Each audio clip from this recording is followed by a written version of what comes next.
The Growing Destinations podcast is brought to you by Experience Rochester.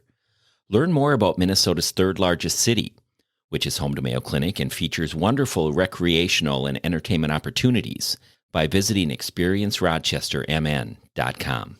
I love the fact that we do this show, and every episode that we've had this first season that we show it at these community previews, and there is somebody from that community who said, I had no idea. I call this place home, and thank you so much for showing us what our town looks like, things that I didn't know about our city, our community, and what it looks like to somebody who's not from here. So there's always something to experience, and travel it's a gift.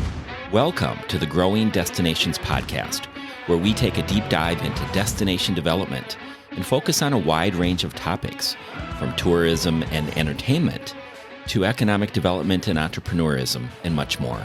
I'm your host, Bill Von Bank. For nearly a decade, John McGivern traveled up and down the state of Wisconsin for a travel program on public television. In 2022, he debuted a brand new travel show on commercial TV. It's called John McGivern's Main Streets and features 13 communities from 6 Midwestern states. After filming in Rochester, Minnesota last summer, John recently came back to the city for a preview party of the Rochester episode. I sat down with John to learn more about the new travel show and his fascinating career. John McGivern, welcome to the Growing Destinations podcast. Thanks, Bill. It's great to be here. Thank you. John, you have a brand new TV show highlighting communities in the upper Midwest. Tell us about the show. It's called John McGivern's Main Streets. We cover 13 communities in 6 states around the Midwest, and we shot all of our episodes last summer. So from May through October, we were shooting, and we went all over the Midwest. And it's been airing now for the last 9 weeks. And that is in 2021. 2021, yes. So after a decade of hosting a similar show for PBS in Wisconsin, what motivated you to start this new program? The fact that the old show was canceled was very motivating, I am telling you. We spent 9 years, really 10 years on the road doing a show called Around the Corner with John McGivern. It was produced by Milwaukee Public Television. And 3 years into that project, we were picked up by Twin Cities Public Television, Chicago Public Television, Michigan Public Television aired us. And 5 years into that project, PBS World picked us up. So we were playing all over the country. We were the highest rated show on Thursday night on PBS in any market in the country. So Wow. 9 years into this, we were so surprised when the word came down that they weren't going to renew. So 4 months later, we were sitting in my kitchen, my executive producer, who we've been together for 12 years because we did projects before the PBS project. We were sitting in my kitchen, and she had the name of a guy who was a friend of a friend whose cousin knew this guy. I swear. And she said, You got it all straight. there is a production team in Milwaukee who's been around for 25 years, and I think we should get a hold of the president of this production company who started it, because I know from rumor that he enjoys Around the Corner with John McGivern. And we texted him from my kitchen that morning, and after we sent the text, those small dots started, and it was like, oh my Lord, he's going to answer us back. And in a minute, he answers us back, and we had an hour and a half conversation. And 2 months later, Lois gave her resignation at PBS, and we started the process of creating a brand new show. So Lois Maurer, she's your executive producer. You've been with her for 12 years. Yes. And then this company now you're working with is Plum Media? Plum Media out of Milwaukee. They're celebrating 25 years in the business. We were with PBS, so now talking to somebody about commercial production really was a different language for, at least for me. Lois knew it. She owned a production company before coming to PBS. And so to sit down and create from scratch a brand new show with kind of the same sort of sensibilities and the same motivations that we did on PBS was a really wonderful thing to begin. And then the fact that we're on the air now is kind of remarkable. Lois must have really liked you, or must really like you to jump ship. Come on. She loved the fact that it was a brand new project, and that we really kind of she's in charge of that arm of Plum Media now, which is the TV arm, and she's in charge of John McGivern's Main Streets and everything that entails. Where did the title Main Streets come from? It's so funny because I knew I was going to talk to you today, and Lois and I were talking on our way up to Rochester, and we had one of the first names we came up with was Someplace Else with John McGivern was the first kind of name, and Lois came into the production office and said, "What about Main Streets? Because it really speaks." And then we had the big kind of argument was, is it Main Streets or is it Main Street? So is it John McGivern's Main Street? And Lois was like, I'll make the decision. She does have executive in her title. Exactly. So it's John McGivern's Main Streets. And it was Lois's, it came to her mind and she brought it in. You mentioned Rochester. You're in Rochester, Minnesota at the Mayo Civic Center for the premiere of the Rochester episode of John McGivern Main Streets. Talk about that. This is something that we started with our first season of Around the Corner with John McGivern.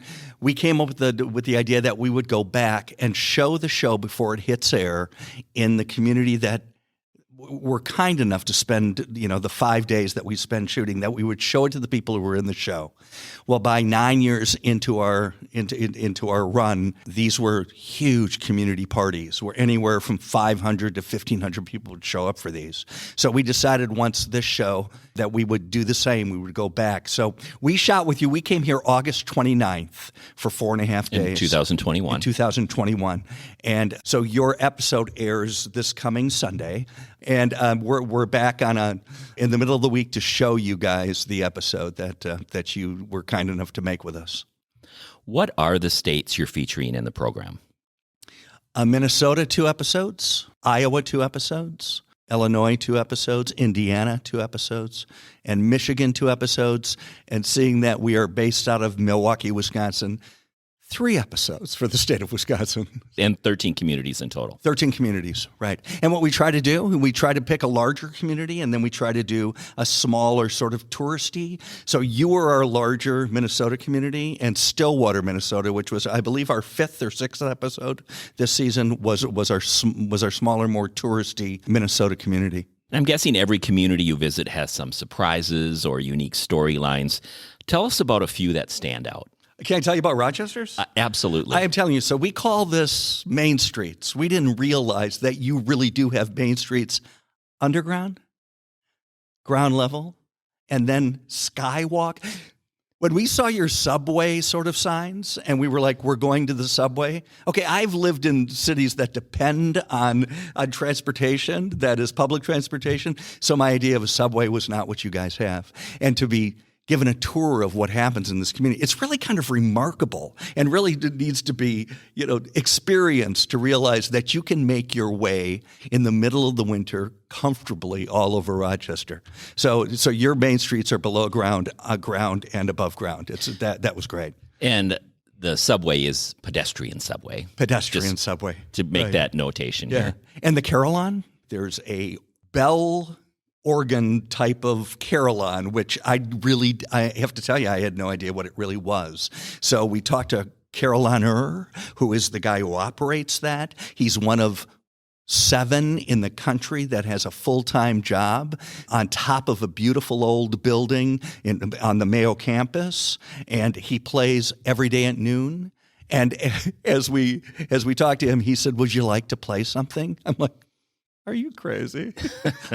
This goes out to your city." So I played chopsticks for a minute, and I know people were like, "What is going on here?" So it was great. It was really great. You filmed the series in the middle of a pandemic. How impactful was that on the filming? Well, it got to where what was going on rule-wise, law-wise, what were some of the procedures that some of these communities were. So there were a lot of masks that happened in the beginning of our shooting in May. And by the time we got to the end of our shooting, everything sort of loosened up. So we as a crew we all knew our status. We all knew our vaccine status and all of that. And we talked about what was comfortable for people that we were talking to. It was trying. I'm kind of thrilled that things are a little more open now, and that season 2 has been granted. We start shooting in May again, and it'll be a breezier sort of shoot, I believe. Well, fantastic! Congratulations on season 2. We're thrilled. You are also an accomplished actor. Tell us more about your acting career. Thank you. People know me for my one-man shows. I write and perform one-person shows based on my history, based on my stories. I was the third born of 6 kids in an Irish Catholic family in Milwaukee, Wisconsin, a bricklaying father and a mother who was a mother, you know what I mean? And we ate meat, potatoes, vegetables every day, a piece of crappy white bread and half a glass of milk because my dad said we were poor. And we lived in the Dairyland state. But it's those stories that I've created 4 or 5 one-man shows. I do a lot of corporate stuff.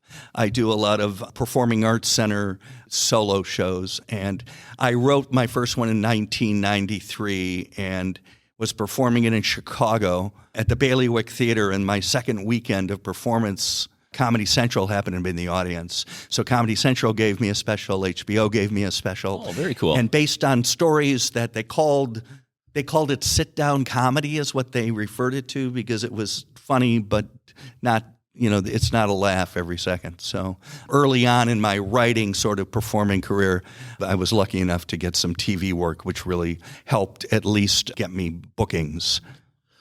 What got you interested in acting? Oh, it's interesting that I was sent away right out of 8th grade. I'm from a large Irish Catholic family, and I tell people that if you look at the history of our family and those that carried the blood that I carry today, there was always a priest, there was always a nun. So right out of 8th grade, I was sent away to a boarding high school seminary in the middle of nowhere in Wisconsin, and spent my high school and most of my college and wore the robe and took the vows but through all of that, I was interested in forensics. I was interested in debate. I was always doing something that was presentational.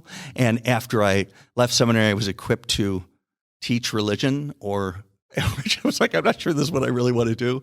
And I went down to University of South Florida in Tampa and studied acting because I knew that what I had done, high school-wise, and I was in plays, and I just thought I'll see what I can do, and I've never really ever stopped working.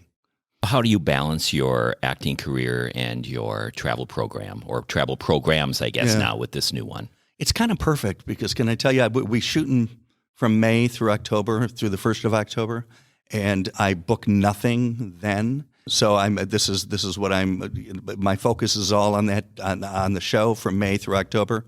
And then I always have a Christmas program. I just finished this last weekend. I had 2 shows. The weekend before I had 2 shows. I had a week off. I've got something coming this Friday, and it's that solo stuff in theaters anywhere from 500 to 1,000 people. And I just work around the TV schedule. I'm an independent contractor. I don't work for Plum. I work for myself, and I keep up with everything they need me to do around the show, which is these community previews. I know there's a night in the course of 13 weeks that I'll be away from home doing these community previews, and I work around all of that. I'm pretty scheduled. I'm really good at maintaining work and making sure it all runs really well. Do you have your cities picked out for season 2? We do. Do you want to know them? I would love to hear them. I can tell you the Minnesota ones. Okay, yeah. Winona, nice. Nearby Rochester. It is, yeah. And Bloomington, because we were like, it's not just about the mall. If that's all they know about Bloomington is the mall, then they need to watch our show. So those are our 2 Minnesota communities. Great choices. Okay, are they? Yeah. Oh, good. You talk about travel in front of the camera for a decade, but where do you like to travel to when you're not in front of the camera? I also do a little work around people who will sign up if I go on a trip, if they put my name on a trip. So my partner Steve and I have been so lucky because we've been to Europe on river cruises. So we've done the Danube, we've done the Rhine. We're looking at Paris to Normandy next year, and to go to Europe is remarkable. If you would have told me, however many years ago, that I would have a gig going to Europe, and all I have to do is hang out with people and do a show one of the nights, I would have said you're crazy. My partner Steve and I go to Mexico a lot. I have family in Florida, on the west coast of Florida. My brother is in Sarasota. My other brother is in Tampa. So we spend time down there. If it's warm and it's in the middle of February and we're in Milwaukee, Wisconsin, it's always nice to get someplace where it's not cold. As we think about traveling again, because we've been kind of shuttered for 2+ years. What advice would you give to people as they start to venture out again and visit cities and visit towns and visit other states? There's always something to experience that you haven't in these communities. We did 117 communities in the state of Wisconsin with my PBS show, and there was always something that I had never seen before. There was always something to find and something to see that was not familiar. And you can find that. I love the fact that we do this show, and every episode that we've had this first season that we show it at these community previews, and there is somebody from that community who said, I had no idea. I call this place home, and thank you so much for showing us what our town looks like, things that I didn't know about our city, our community, and what it looks like to somebody who's not from here. So there's always something to experience, and travel it's a gift. I noticed you sure pack a lot in a half-hour episode. We do. Which is why it takes 4.5 days. I love the fact that people are like, it takes you 4.5 days to shoot this show?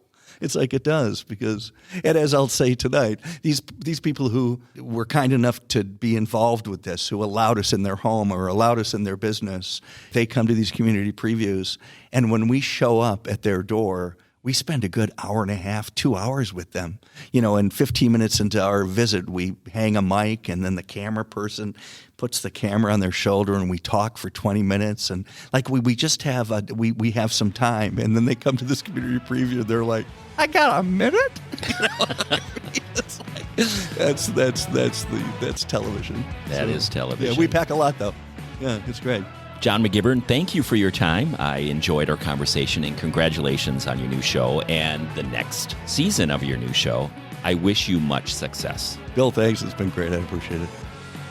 Thank you for tuning in to the Growing Destinations podcast, and don't forget to subscribe. This podcast is brought to you by Experience Rochester. Find out more about Rochester, Minnesota, and its growing arts and culture scene, its international culinary flavors, and award-winning craft beer by visiting experiencerochestermn.com.